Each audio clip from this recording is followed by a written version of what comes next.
want to be complete. Pero hindi ka namatay. Hindi nga, Tomas. Nakikita mo naman ako, diba? Dito ako, buhay ka. Buti na nga, dumating si Darnie. Talagang superhero siya. Lakas ng green niya. Talagang idol. Ganon. Idol, ha? Yes. Sigurado ka pang si Darna yon. Oo naman, Jericho. Mismo si babae, in fact, na nagsabi. Alam mo, sabi, Darna, nagbalik ka. Eh, nasan siya ngayon? Yan ang dapat dito. Ay, sakto! Ah? Ay! Hoy, Tomas! Jericho!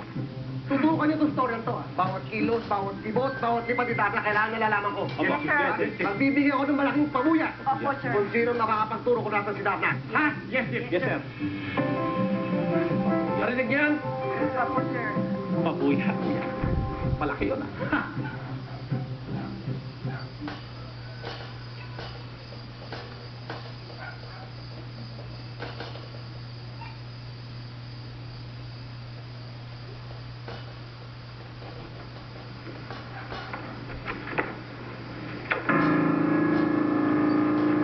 Saan ka galing?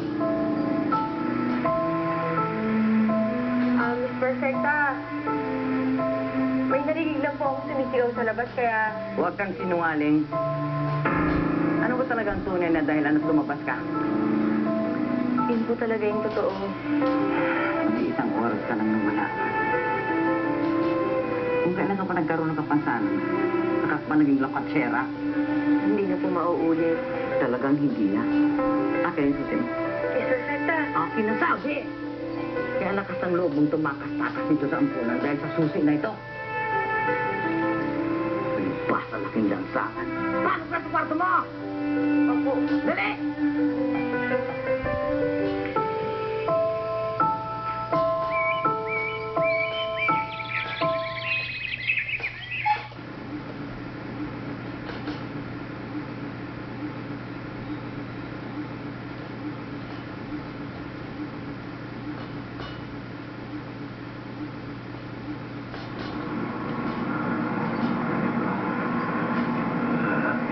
Mabuti at nagising ka na.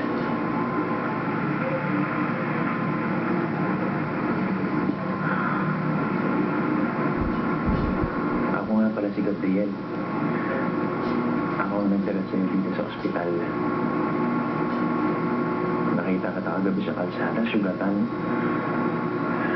At nung dumating ka rito, hindi ka na humihinga. Meron ka pa nga sugat sa likuran mo, pero wala na yun.